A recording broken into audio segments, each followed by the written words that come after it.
Hello guys, welcome at our YouTube channel. आज की video में हम पढ़ेंगे 11th क्लास की हिंदी की बुक जिसका नाम है अभिव्यक्ति और माध्यम। इस बुक का आज हम पढ़ेंगे चैप्टर नंबर है जिसका नाम है कार्यालय लेखन और प्रक्रिया। इस चैप्टर के आज हम पढ़ेंगे मोस्ट इम्पोर्टेंट क्वेश्चन जो कि एग्ज़ाम में कई बार रिपीट होते हैं। तो स्टार्ट करते हैं अपनी आज की वीडियो। अगर आपने इस चैप्टर के एक्सप्लेनेशन की वीडियो नहीं देखी है तो आप वो भी देख लेना, आपको लिंक डिस्क्रिप्शन में मिल जाएगा। अगर आपको इस चैप्टर के इम्पोर्टेंट क्वेश्चन के पीडीएफ चाहिए तो आप पीडीएफ भी डिस्क्रिप्शन से डाउनलोड कर सकते हैं। तो स्टार्ट करते हैं अपना फर्स्ट क्वेश्चन। हमारा फर्स्ट क्वेश्चन है कार्यालय लेखन के विविध प्रकारों के नाम बताइए। यानी कि जो कार्यालय लेखन लिखा जाता है उसके कितने प्रकार होते हैं। तो उसके कई प्रकार होते हैं। उनमें से सबसे पहले जो प्रकार है उसका वो है औपचारिक पत्र। दूसरा प्रकार जो है मुख्य टिप्पणी। ये जो मैं आपको प्रकार बता रहा हूँ आगे हम इन सब के बारे में एक्सप्लेनेशन भी करेंगे, यानी कि विस्तार से भी इन्हें पढ़ेंगे। तो बस खाली अभी ये जान लेते हैं ये कितने प्रकार के होते हैं। थर्ड जो है वो है आनुषंगिक टिप्पणी। आपका जो फोर्थ है अनुस्मारक। इसे अगर कहीं कहीं जगह पर आप देखेंगे इसे सिमरण पत्र भी कहते हैं, अनुस्मारक पत्र को। जो इसका फिफ्थ जो प्रकार है, इसका फिफ्थ प्रकार का नाम है अर्ध सरकारी पत्र। अर्ध सरकारी पत्र जो सिक्स्थ है उसका नाम है कार्यसूची। इसे इंग्लिश में कहते हैं एजेंडा। आपका 7 जो है वो है कार्यवित जो इसे मिनट्स भी कहते हैं। और 8 जो है आपका वो है प्रेस विज्ञप्ति। इन सभी टॉपिकों को अभी आगे हम डिटेल में भी पढ़ेंगे। सेकंड क्वेश्चन देख लेते हैं अपना। सेकंड क्वेश्चन क्या है हमारा। तो हमारा सेकंड क्वेश्चन है औपचारिक पत्र से क्या तात्पर्य है। यानी कि औपचारिक पत्र किसे कहते हैं। औपचारिक पत्र जो होते हैं वो पत्र होते हैं जो एक कार्यालय विभाग से या फिर एक ऑफिस से या किसी एक सरकारी कार्यालय से दूसरे सरकारी कार्यालय में लिखे जाते हैं या किसी दूसरे विभाग में लिखे जाते हैं, उसे कहा जाता है औपचारिक पत्र। यानी कि जो भी पत्र ऐसे होंगे वो किसी एक कार्यालय से दूसरे कार्यालय तक पहुंचाई जा रही है जिसके द्वारा कोई बात, उन्हें कहा जाएगा औपचारिक पत्र। नेक्स्ट जो हमारा क्वेश्चन है वो question number third. Question number third है हमारा टिप्पण किसे कहते हैं, ये कितने प्रकार का होता है। जब भी कोई भी कार्यालय हो, ऑफिस हो, उसके अंदर किसी भी टॉपिक पर जब भी बात होती है तो उस टॉपिक पर राय दी जाती हैं, लोग अपने मत देते हैं, अपने विचारों को पेश करते हैं किसी भी टॉपिक पर, तो इसे ही कहते हैं टिप्पण। यानी कि किसी भी टॉपिक पर अपनी राय बताना, अपने विचार बताना, अपने आदेश बताना या निर्देश बताना, इसे कहा जाता है टिप्पण। जो टिप्पण जो होते हैं वो होते हैं मेनली 2 तरीके के। एक होता है मुख्य टिप्पण और एक होता है आनुषंगिक टिप्पण। क्वेश्चन नंबर 4 है हमारा मुख्य टिप्पण किसे कहते हैं। कोई भी जब किसी टॉपिक पे बात हो रही हो उसके अंदर शुरुआत में जो छोटी मोटी डिस्कशन होती है उसे कहा जाता है मुख्य टिप्पण।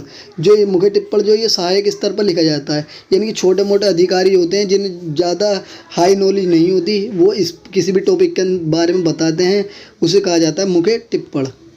नेक्स्ट जो है हमारा नेक्स्ट है आनुषंगिक टिप्पण।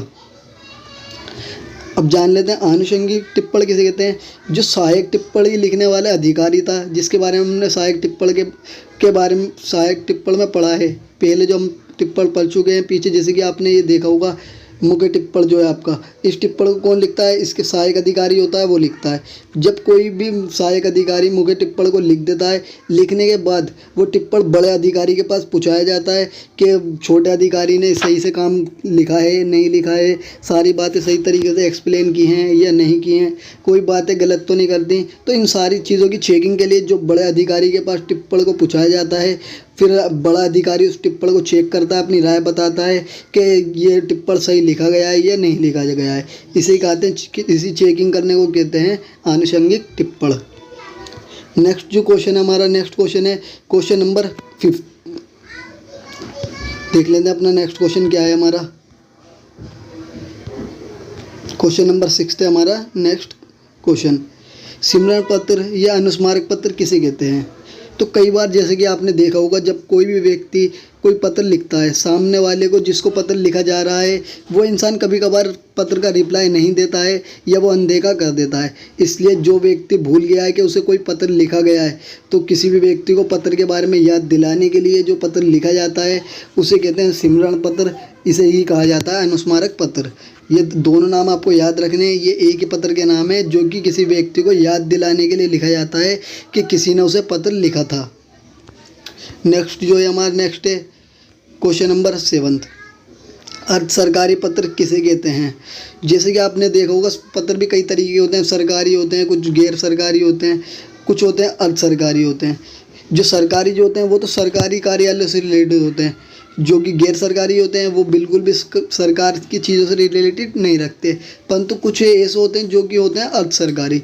अर्ध सरकारी में क्या होता है, जो काम करने वाला अधिकारी है वो तो सरकारी अधिकारी होता है, परंतु जो व्यक्ति पत्र लिख रहा है सरकारी अधिकारी को, वो सरकारी अधिकारी को जानता है। यानी कि जो व्यक्ति पत्र लिख रहा है या तो वो सरकारी अधिकारी का दोस्त है या भाई है या मित्र है या कोई रिश्तेदार है, दोनों के आपस में बहुत ज़्यादा बातचीत है, लोग एक दूसरे को जानते हैं। क्योंकि जब भी उन एक दूसरे को लोग जानने वाले लोग एक दूसरे को पत्र लिखते हैं उसे ही कहा जाता है अर्ध सरकारी पत्र।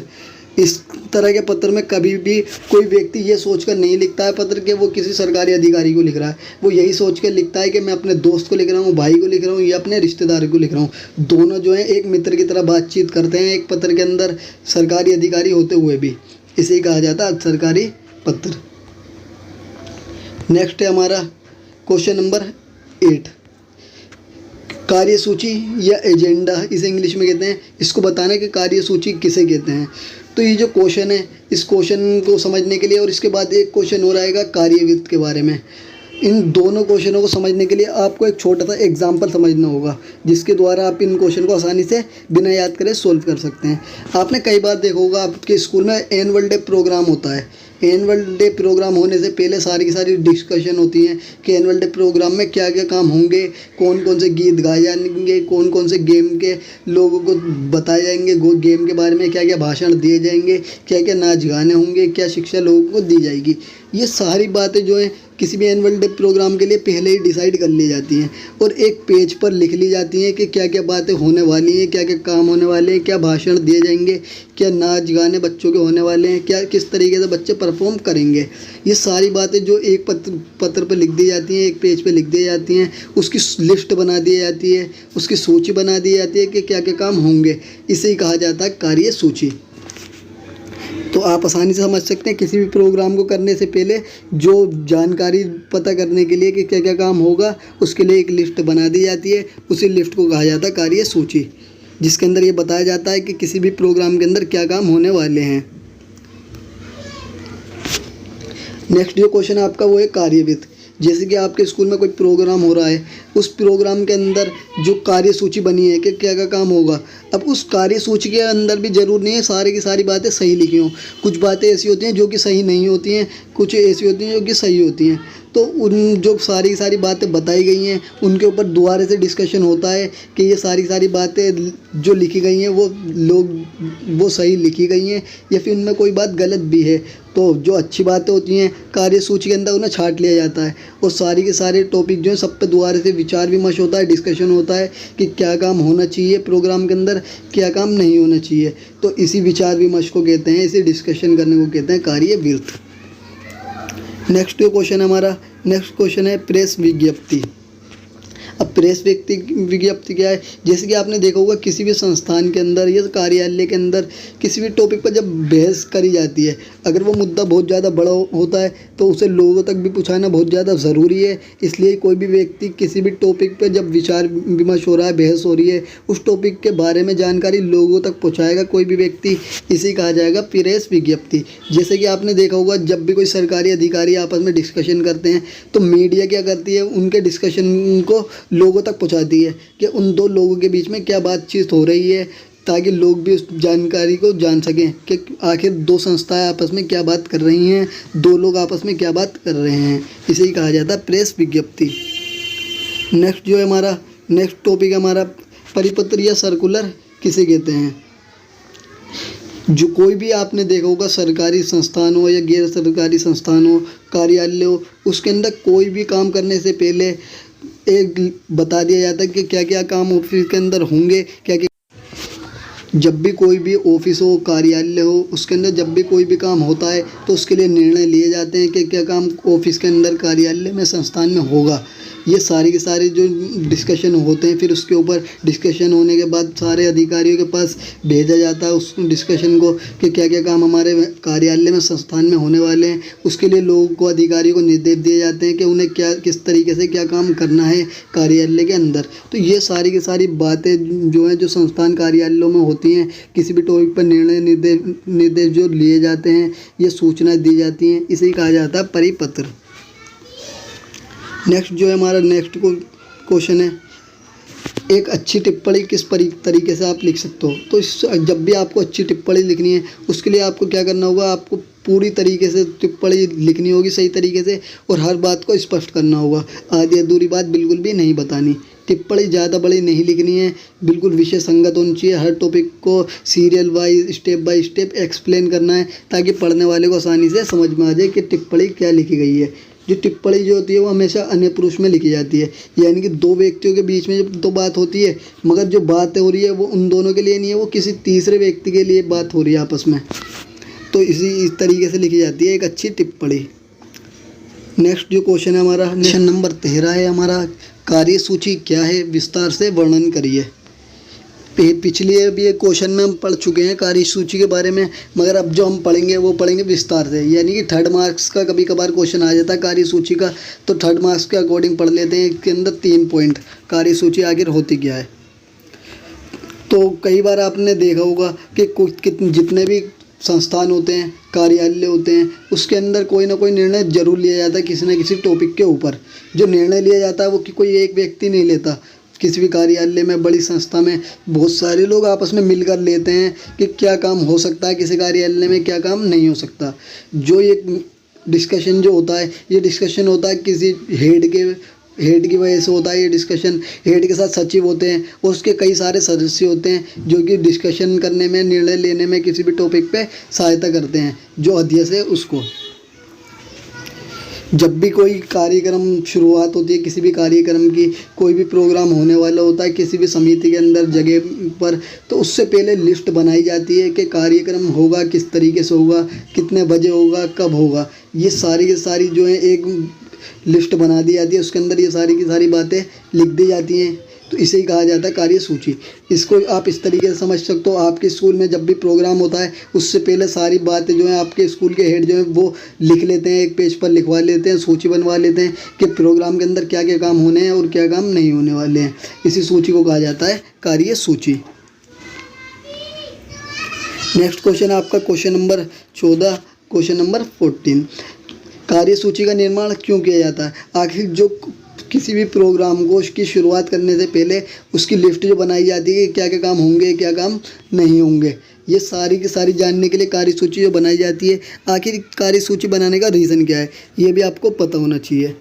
सबसे पहला जो कार्यसूची को बनाने का जो रीज़न है वो ये है कि ताकि जो समय है उसकी बचत हो सके, जो इधर उधर की बातें बिल्कुल भी ना करी जाए, बिल्कुल मेन टॉपिक पर बात की जाए किसी भी प्रोग्राम के अंदर जो बात करनी है, ताकि लोगों का भी ज़्यादा समय खर्च ना हो और जो व्यक्ति बता रहा है किसी टॉपिक पर अपने विचार, उसके भी ज़्यादा टाइम खर्च ना हो, केवल उन्हीं विषयों पर बात हो जिनकी ज़रूरत है।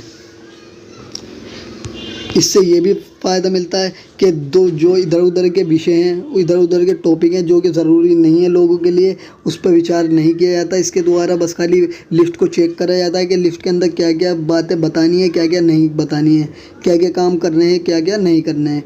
वो सारे के सारे काम और बातें जो है कार्यसूची में से देख कर ही करे जाते हैं। ये भी आपके एग्ज़ाम में क्वेश्चन आ जाता है कि कार्यसूची जो होती है उसका संचालन करता कौन है। तो कार्यसूची का संचालन जो करता है वो करता है सचिव, जो हेड है कार्यसूची का, वो करता है इसका संचालन। नेक्स्ट जो क्वेश्चन है आपका, नेक्स्ट क्वेश्चन है क्वेश्चन नंबर 15, जो है कार्यविद क्या है स्पष्ट करिए।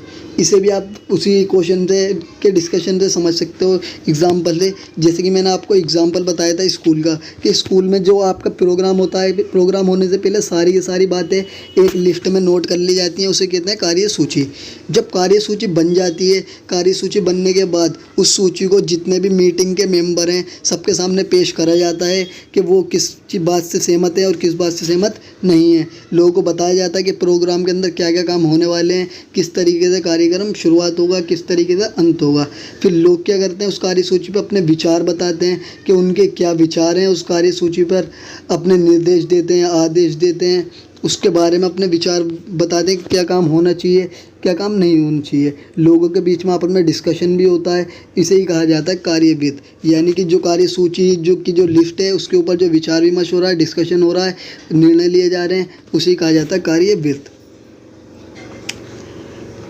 आप यहाँ भी पढ़ सकते हैं कि पहले आप इसे भी अगर आप देखकर पढ़ना चाहते हैं इस तरीके नोट में, तो आप इस तरीके से भी समझ सकते हैं कि पहले जो सचिव होता है वो सारे के सारे मेंबरों के सामने लिस्ट पेश करता है कार्यसूची की जो लिस्ट होती है उसे पेश करने के बाद उसके ऊपर विचार विमर्श करे जाते हैं, यानी कि डिस्कशन करा जाता है। फिर निर्णय लिए जाते हैं कि क्या काम होना चाहिए, क्या क्या काम नहीं होना चाहिए।